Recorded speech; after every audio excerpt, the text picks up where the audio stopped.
अस्सलाम वालेकुम। वालेकुम सलाम। किन्नू सपोर्ट कर रहे हो? मैं बल्ले ना बल्ले नहीं। अच्छा जी भाई आप बताएं कि क्या सूरत हाल है पोलिंग की। यहाँ आज इलेक्शन है, इलेक्शन में क्या गहमा गहमी है? पहले यहाँ बहुत सी फायरिंग हुई, बहुत से कत्ल हुए, अब कैसी सूरत हाल नजर आ रही है? मैं जी इधर पोलिंग एजेंट खड़ा हूँ, इमरान खान की तरफ से, अलियास जद मल्ली साहब की तरफ से इधर खड़ा हूँ। अता तारड़ साहब जो आज पहले भी एक दफ़ा आए थे तो इधर खून खराबा हुआ था, बहुत ज़्यादा 2 अफराद का मर्डर भी हो गए थे। अब अता तारड़ साहब फिर मुसल्ला जत्था लेके अभी थोड़ी देर पहले इधर आए हैं। पहले गोविंद के गए हैं, गोविंद के ज़बरदस्ती वो पोलिंग के अंदर चले गए हैं। अब जी वो इधर तोतीचक में आए हैं, ये 212 पोलिंग का नंबर है। इधर आए हैं, इधर उनको हमने कहा है कि अगर इधर कोई भी नाखुशगवार वाक़या होता है तो इसके ज़िम्मेदार आप होंगे। तो वो इधर मुसल्ला जत्था लेके तकरीबन 10-12 गाड़ियों का काफ़िला है उनके पास। वो इधर हमारी यूनियन कौंसिल में घूम फिर रहे हैं, दिन आते फिर रहे हैं, मुसल्ला लोग हैं उनके साथ। तो ये मैं यही कहूँगा कि इधर कोई भी नाखुशगवार वाक़या होता है, पहले भी हमारी यूसी में आपको पता होगा कि 2 अफराद का मर्डर हो गया, तो ये मुसल्ला जत्था जो है इधर दिन आता फिर रहा है। कोई भी नाखुशगवार वाक़या होता है तो अता तारड़ इसका जिम्मेदार होगा। क्या हाल है जनाब? अल्हम्दुलिल्लाह। चलो चाचा जी तुसी दसो, तुसी किन्नू सपोर्ट कर रहे हो? जी मैं पीटीआई ਨੂੰ ਕਰ ਰਿਹਾ ਸਪੋਰਟ। ਵਜ੍ਹਾ ਹੈ ਉਹ ਇਮਾਨਦਾਰ ਅਫਸਰ ਉੱਤੇ ਲੱਗਾ। ਆਖਰ ਹਾਲਾਤ ਵਿਗੜੇ ਸਨ, ਹੌਲੀ ਹੌਲੀ ਸਹੀ ਹੋਣੇ ਨੇ। ਸਾਡੇ ਜ਼ਿਮੀਂਦਾਰਾਂ ਵਾਸਤੇ ਉਹਨੇ ਬਹੁਤ ਸਹੂਲਤ ਕੀਤੀ ਹੈ, ਕਣਕ ਮਹਿੰਗੀ ਮਤਲਬ ਕੀਤੀ ਹੈ, ਜਿਹਦੇ ਚ ਜ਼ਿਮੀਂਦਾਰ ਮਤਲਬ ਹਿਸਾਬ ਕਿਤਾਬ ਹੈ, ਖੁਸ਼ਹਾਲ ਨੇ ਹੋਣਾ।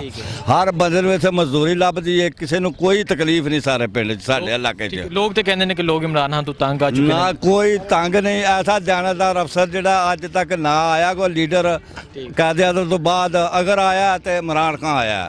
ਨਵਾਜ਼ ਨਹੀਂ ਠੀਕ ਨਾ ਨਵਾਜ਼ ਸ਼ਰੀਫ ਤਾਂ ਹਰ ਸ਼ਾਹ ਲੁੱਟ ਲਟਾ ਕੇ ਲੈ ਗਿਆ ਬਾਹਰ।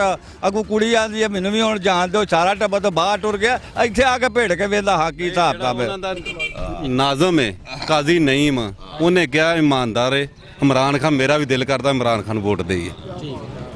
ਇਹ ਨੂਨ ਲੀਗ ਦੇ ਨਾਜ਼ਮ ਦੀ ਗੱਲ ਹੈ, ਇੱਥੇ ਤੇ ਨਾਜ਼ਮ ਦੀ ਗੱਲ ਹੈ। ਠੀਕ ਹੈ, ਉਹਨੇ ਗੱਲ ਆਖੀ ਇਮਾਨਦਾਰ। ਅੱਛਾ ਚਾਚਾ ਜੀ ਇਹ ਦੱਸੋ, ਵੇਖੋ ਨਵਾਜ਼ ਸ਼ਰੀਫ ਦੀ ਤਰਫੋਂ, ਮਰੀਮ ਨਵਾਜ਼ ਦੀ ਤਰਫੋਂ ਪਾਕ ਫੌਜ ਤੇ ਕਾਫੀ ਤਨਕੀਦ ਹੁੰਦੀ ਹੈ। ਇੱਥੇ ਇਹ ਸਿਆਲਕੋਟ ਡਸਕਾ ਇੱਥੇ ਪਾਕ ਫੌਜ ਦੇ ਬੜੇ ਸ਼ਹੀਦ ਇੱਥੇ ਹੋਏ ਨੇ। ਕੀ ਸਮਝਦੇ ਹੋ ਕਿਉਂ ਇਹ ਤਨਕੀਦ ਕਰਦੇ ਨੇ? ਸਾਡੇ ਅਦਾਰਿਆਂ ਤੋਂ ਕਿਉਂ ਤਨਕੀਦ ਕਰਦੇ? ਉਹ ਕਿਹਦੇ ਤੇ ਨਾ ਕਰ ਲੋ, ਉਹਨਾਂ ਨੂੰ ਹਰ ਵਾਰੀ ਤਨਕੀਦ ਕਰਦੇ ਨੇ। ਜਦੋਂ ਵੀ ਆਉਂਦੇ ਨੇ ਉਹ ਮਤਲਬ ਗਲਤ ਪਾਲਿਸੀਆਂ ਨੇ ਚੱਲਦੀਆਂ ਨੇ, ਫਿਰ ਟੁਰ ਜਾਂਦੇ ਨੇ। ਕਦੀ ਸਾਲ ਘੁੰਮਤ ਕਰਦੇ ਨੇ, ਕਦੀ 2 ਸਾਲ ਕਰਦੇ ਨੇ। ਪੂਰੀ ਘੁੰਮਤ ਇਮਰਾਨ ਖਾਨ ਨਵਾਜ਼ ਸ਼ਰੀਫ ਤੇ ਕੀਤੀ ਨਹੀਂ, ਉਹਦੇ ਗਲਤ ਪਾਲਿਸੀਆਂ ਦੀ ਵਜ੍ਹਾ ਤੋਂ ਨਹੀਂ ਕੀਤੀ ਉਹਨਾਂ। ਤੁਸੀਂ ਇਮਰਾਨ ਖਾਨ ਤੋਂ ਮੁਤਮਈਨ ਹੋ? ਮੈਂ ਇਮਰਾਨ ਖਾਨ ਤੋਂ ਬਹੁਤ ਜ਼ਿਆਦਾ ਮੁਤਮਿਨ ਹਾਂ। ਜਾਨਦਾਰ ਹੈ, ਇਮਾਨਦਾਰ ਲੀਡਰ ਹੈ, ਇਸ ਵਾਸਤੇ ਅਸੀਂ ਮੁਤਮਿਨ ਹਾਂ। ਗੱਲ ਜੇ ਤੇ ਉਹ ਇਲੈਕਸ਼ਨ ਜਾਣ ਜਿੱਦ, ਫਿਰ ਤੇ ਹੋਏ ਦਾ ਮੁਸਲਮਾਨਾ, ਤੇ ਜੇ ਇਮਰਾਨ ਖਾਨ ਜਿੱਤ ਜੇ ਨਾ ਅਲੀ ਹਜਦ ਮੱਲੀ, ਫਿਰ ਤੰਦਲੀ ਹੋਏ ਦੀ। ਸਰ ਜਿਹੜੇ ਲੋਕ ਇਸ ਗੱਲ ਦਾ ਜਵਾਬ ਦੇ ਦੇਣਾ, ਮੇਰੇ ਬਜ਼ੁਰਗ ਖਲੋਤੇ ਨੇ ਜਿਹੜੇ ਆਂਦੇ ਨੇ ਮਹਿੰਗਾਈ ਹੋ ਗਈ ਹੈ।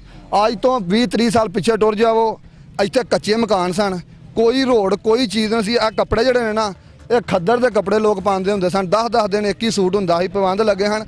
ਅੱਜ ਆ ਮੇਰੇ ਚਾਚੇ ਦੇ ਗਲ ਵੇਖ ਲਓ, ਕਾਟਨ ਆ, ਸਰਜੀਰਾਂ ਦੇ ਗਲ ਵੇਖ ਲਓ, ਹਰ ਬੰਦੇ ਅੱਛੀ ਜੁੱਤੀ ਪਾਈ ਹੈ। ਮਹਿੰਗਾਈ ਕਿੱਥੇ ਵੇ? ਰਿਆਲ ਜਦੋਂ ਅਸੀਂ ਮੰਗਵਾਉਂਦੇ ਆ ਸਾਊਦੀ ਅਰਬ ਤੋਂ 45 ਰਿਆਲ ਲੈ ਲੈਨੇ ਆ, ਉਦੋਂ ਕਿਉਂ ਨਹੀਂ ਅਸੀਂ ਆਂਦੇ ਆ ਕੇ ਅਸੀਂ ਕੱਟ ਲੈਣੇ ਨੇ? ਉਦੋਂ ਬੜੀ ਛੇਤੀ ਫੜਨੇ ਆ। ਜਦੋਂ ਤੋਂ ਅਸੀਂ ਪੈਸਾ, ਆਪਣੀ ਗੱਲ ਜਿਹੜੀ ਹੈ ਨਾ ਹਰ ਬੰਦਾ ਸਰਜੀ ਕਰਦਾ। ਕੋਈ ਮਹਿੰਗਾਈ ਨਹੀਂ, ਕੋਈ ਚੱਕਰ ਨਹੀਂ, ਖੁਸ਼ਹਾਲ ਹੈ। ਕਿਸਾਨ ਨੂੰ ਖੁਸ਼ਹਾਲ ਕਰਨਾ ਹੈ ਤੇ ਪਾਕਿਸਤਾਨ ਤਹਿਰੀਕ ਇਨਸਾਫ ਦਾ ਸਾਥ ਦਿਓ। ਅਗਰ ਜ਼ਿਮੀਂਦਾਰ ਨੂੰ ਮਾਰਨਾ, 70% ਜ਼ਿਮੀਂਦਾਰ ਹੈ ਸਾਡੇ ਪਾਕਿਸਤਾਨ 'ਚ। ਸਿਰਫ ਜਿਹੜਾ ਧਿਆਨ ਇੱਥੇ ਹੀ ਰਿਹਾ ਹੈ, ਆ ਵਹਿਣੀ ਬਣਾ ਹੜੋ, ਸੜਕ ਬਣਾ ਹੜੋ। ਯਾਰ ਅਸੀਂ ਭੁੱਖੇ ਲੋਕ ਆ, ਸਾਡੇ ਕੋਲ ਕੋਈ ਸ਼ੈ ਨਹੀਂ ਆ। ਸੜਕਾਂ ਕੀ ਕਰਨੀਆਂ, ਮੋਟਰਵੇਆਂ ਕੀ ਕਰਨੀ ਹੈ? ਤੁਸੀਂ ਇਮਰਾਨ ਖਾਨ ਦੇ ਨਾਲ? ਇਨਸ਼ਾਅੱਲਾ ਜੀ, ਇਨਸ਼ਾਅੱਲਾ। ਇਮਰਾਨ ਖਾਨ ਮੋਟਰਵੇ ਬਣਾਈਏ, ਹੁਣ ਜਿਹੜੀਆਂ ਬਣਾਉਣ ਲੱਗੇ ਨੇ ਉੱਥੇ ਤੋੜ ਖਾਰੀਆਂ ਤੱਕ ਜਨਾਬ, ਉਹ ਵੱਡੇ ਵੱਡੇ ਮਨਸੂਬੇ ਨੇ। ਇਮਰਾਨ ਖਾਨ 2 ਡੈਮ ਬਣਾਉਣ ਦੇ ਆ, ਇਹ ਤੁਹਾਨੂੰ ਵੀ ਪਤਾ ਹੈ। ਇਹਦੂ ਉੱਤੇ ਕਿਹੜੀ ਗੱਲ ਹੋਵੇ? ਛੋਟੇ ਛੋਟੇ ਕੰਮ ਤੇ ਹੁੰਦੇ ਰਹੇ, ਵੱਡੇ ਵੱਡੇ ਮਨਸੂਬੇ ਵੀ ਕਰਦੇ ਨੇ ਜਨਾਬ। ਖੁਸ਼ਹਾਲੀ ਆਵੇਗੀ ਪਾਕਿਸਤਾਨ ਦੇ ਵਿੱਚ, ਸਾਡੀ ਤੇ ਨਹੀਂ ਕੋਈ ਗੱਲ ਹੈ ਜਨਾਬ। मुफ्त मतलब रिहायशा दे रहे हैं, मकान बना के हाउसिंग स्कीम नया पाकिस्तान बना रहे और बहुत मतलब अपने दिल में एक बड़ा जज्बा है, शौक है कि मैं गरीब आवाम की मदद करा। ਚਾਚਾ ਜੀ बाकी जड़ियाँ मतलब जिन्ने अगे बड़े सरदारी नवाज शरीफ जिन्ने बड़े सरमायादार ने पाकिस्तान का पैसा मतलब बाहर लै गए ने, जाके बाहर जाके मिल मतलब फ्लैट बना लए ने, ਆਪਣੇ ਮਤਲਬ ਮਹੱਲ ਬਣਾ ਲਏ ਨੇ। ਤੁਸੀਂ ਇਮਰਾਨ ਖਾਨ ਨੂੰ ਕਿਉਂ ਸਪੋਰਟ ਕਰ ਰਹੇ ਅਸੀਂ ਇਸ ਵਾਸਤੇ ਕਰਨੇ ਆ ਪਏ ਉਹ ਗਰੀਬ ਆਦਮੀ ਦੀ ਉਹਦਾ ਦਿਲ ਦੇ ਵਿੱਚ ਹਮਦਰਦੀ ਹੈ, ਜਜ਼ਬਾ ਹੈ, ਸ਼ੌਕ ਹੈ ਕਿ ਮੈਂ ਇਹਨਾਂ ਨੂੰ ਉਹਦਾ ਮਤਲਬ ਇਹਨਾਂ ਨੂੰ ਉਹਦਾ ਲਿਆਵਾਂ। ਔਰ ਕਿ ਨਵਾਜ਼ ਸ਼ਰੀਫ ਦੇ ਦਿਲ 'ਚ ਕੋਈ ਜਜ਼ਬਾ ਨਵਾਜ਼ ਸ਼ਰੀਫ ਦੇ ਅੱਗੇ 30-40 ਸਾਲ ਵੇਖ ਬੈਠੇ ਆ ਅਸੀਂ ਤੇ ਨਵਾਜ਼ ਸ਼ਰੀਫ ਨੂੰ ਅਸੀਂ ਵੇਖ ਬੈਠੇ ਆ। ਉਹਨੇ ਕੰਮ ਨਹੀਂ ਕੀਤੇ, ਨਵਾਜ਼ ਸ਼ਰੀਫ ਸਾਹਿਬ ਨੇ ਕੰਮ ਨਹੀਂ ਕੀਤੇ। ਕੋਈ ਨਵਾਜ਼ ਸ਼ਰੀਫ ਨੇ ਗਰੀਬਾਂ ਵਾਸਤੇ ਕੀ ਕੀਤਾ ਜੀ? ਉਹਦੇ ਮਤਲਬ ਆਪਣੇ ਵਾਸਤੇ ਉਹਨੇ ਕੀਤਾ। ਉਹਦੇ ਉਹ ਆਪਣੇ ਮਿੱਲਾਂ ਬਣਾਈਆਂ ਨੇ, ਕਾਰਖਾਨੇ ਬਣਾਏ ਨੇ। ਤੁਸੀਂ ਇਮਰਾਨ ਖਾਨ ਤੋਂ ਮੁਤਮਈਨ ਅਸੀਂ ਮੁਤਮਈਨ ਆ, ਵੋਟ ਬੱਲੇ ਨੂੰ ਬੱਲੇ ਨੂੰ ਜੀ ਇਨਸ਼ਾਅੱਲਾ ਮੈਂ ਸਿਰਫ ਇੱਕ ਸ਼ਾਰਟ ਜੀ ਗੱਲ ਕਰਨਾ ਚਾਹੁੰਦਾ ਵਾਂ, ਇੰਨਾ ਹੀ ਮੈਨੂੰ ਗੱਲਾਂ ਤਾਂ ਨਹੀਂ ਆਉਂਦੀਆਂ, ਠੀਕ ਹੈ ਕਿ ਨਹੀਂ ਹੈ। ਮੈਂ ਸਿਰਫ ਇਸ ਮੁਲਕ ਦੇ ਉੱਤੇ ਜਿਹੜੀ ਫੌਜ ਹੈ ਨਾ ਉਹ 'ਤੇ ਤਨਕੀਦ ਕਰਨ ਵਾਲਿਆਂ ਨੂੰ ਇੱਕ ਛੋਟਾ ਜਿਹਾ ਮੈਸੇਜ ਦਿਆਂਗਾ। ਜਿਹੜੇ ਸਿਆਸੀ ਲੋਕ ਨੇ ਇਸ ਮੁਲਕ ਦੇ ਵਿੱਚ ਫੌਜ 'ਤੇ ਤਨਕੀਦ ਕਰਦੇ ਨੇ ਕਿ ਕਿੰਨੇ ਸਿਆਸਤਦਾਨ ਨੇ ਜਿਨ੍ਹਾਂ ਦੀ ਇਸ ਮੁਲਕ ਦੀ ਖਾਤਰ ਜਾਨ ਗਈ ਹੈ। ਜੀ ਕਿੰਨਿਆਂ ਦੇ ਬੇਟੇ ਜਾ ਕੇ ਹਾਂਜੀ, ਬਾਰਡਰ ਤੇ ਖਲੋਤੇ। ਕਿੰਨੇ ਸਿਆਸਤਦਾਨ ਨੇ ਜਿਨ੍ਹਾਂ ਦੇ ਇਸ ਮੁਲਕ ਦੀ ਖਾਤਰ ਜਾਨ ਗਈ। ਅਗਰ ਕਿਸੇ ਇੱਕ ਅੱਧੇ ਦੀ ਗਈ ਵੀ ਹੈ ਨਾ ਤੇ ਉਹਦੀ ਸਿਆਸੀ ਮੌਤ ਹੋਈ ਹੈ, ਉਹਦਾ ਇਸ ਮੁਲਕ ਦੇ ਉੱਤੇ ਕੋਈ ਮੌਤ ਨਹੀਂ ਹੋਈ। ਵਗਰਨਾ ਫੌਜ ਦਾ ਤੁਸੀਂ ਚੈੱਕ ਕਰੋ ਤੇ ਹਜ਼ਾਰਾਂ ਲੱਖਾਂ ਦੀ ਤਾਦਾਦ ਨਾਲ ਇਸ ਮੁਲਕ ਦੀ ਖਾਤਰ ਜਾਨ ਦਿੱਤੀ ਗਈ। ਬਸ ਮੈਂ ਇਹ ਮੈਸੇਜ ਦਿਆਂਗਾ। ਬਹੁਤ ਸ਼ੁਕਰੀਆ। ਚੈਨਲ ਕਿਹੜਾ ਜੇ ਜ਼ੁਬੈਰ ਆਨ कर यहाँ पे NA-75 डस्का में इलेक्शन होने जा रहा है, आप किसको वोट कास्ट करेंगे? इंशाल्लाह हम इमरान खान का सपोर्ट कर दे और उसी को वोट देगा। इंशाल्लाह उसी की वजह से मुल्क में अमन आ गई, बहुत सारे खुशहाली आ गई। आइंदा भी हम यही सोच रहे हैं कि इसी की वजह से मुल्क को तरक्की मिलेगा तो इंशाल्लाह। इमरान खान को वोट देने की वजह क्या है? यही वजह है कि इंशाल्लाह उसकी वजह से मुल्क से चोरी ख़त्म होगा, बदअमनी ख़त्म होगा और पैदावार और इंशाल्लाह खुशहाली आएगा मुल्क में। पिछले 2.5-3 सालों में इमरान खान साहब ने क्या किया है ऐसा जो आप इमरान खान साहब को वोट देने जा रहे हैं? सबसे बड़ा वजह यही है, एक तो मुल्क में बदअमनी था, अमन आ गया, तब्दीली आ गई। दूसरी बात यह जो रिश्वत आम थे ना वो कम अज़ कम वो भी कम हो गया। बहुत सारे पैदे आ गए मुल्क में इंशाल्लाह। आज भी बड़े सारे लोग हैं जो रिश्वत लेते हैं, बड़े सारे लोग हैं जो नहीं लेते, क्या कहते हैं?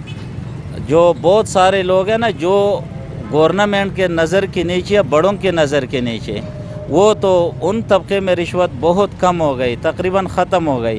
जो बंदे का अपना गुनाह है अब भी कर रहे तो उनको कौन रोक सकते हैं? कोई भी नहीं रोक सकता।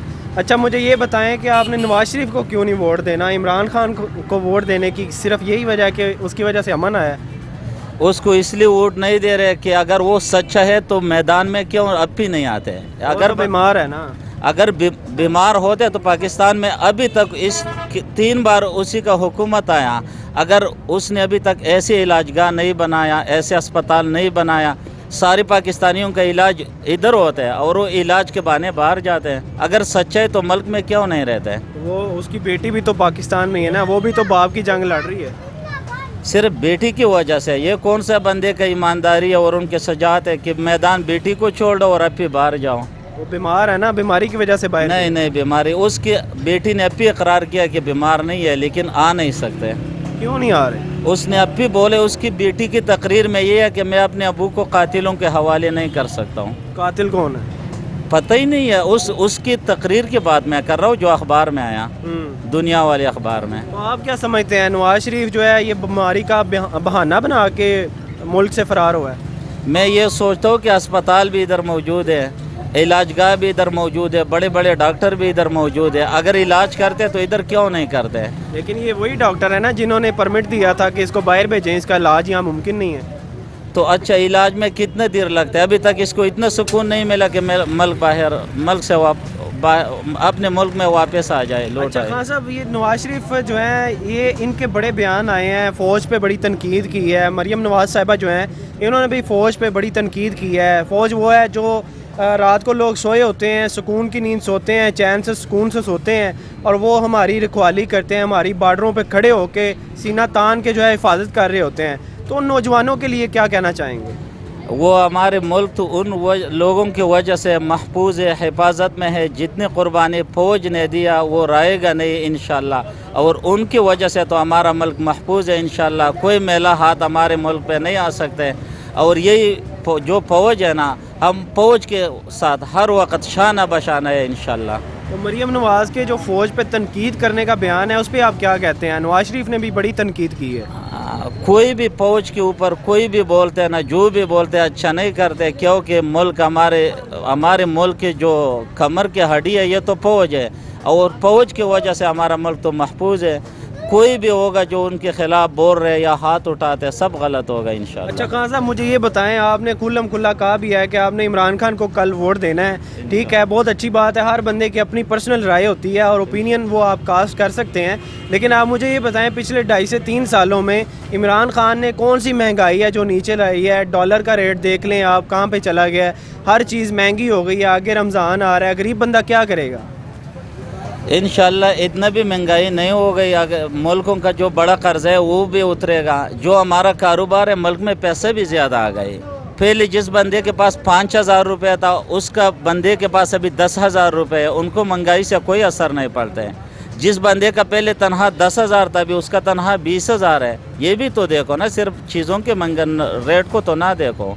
मैं अपने कारोबार का बात कर रहा हूँ ना, जो पिछले साल में हम 5 लाख कमाते थे, अभी 10 कमाते हैं।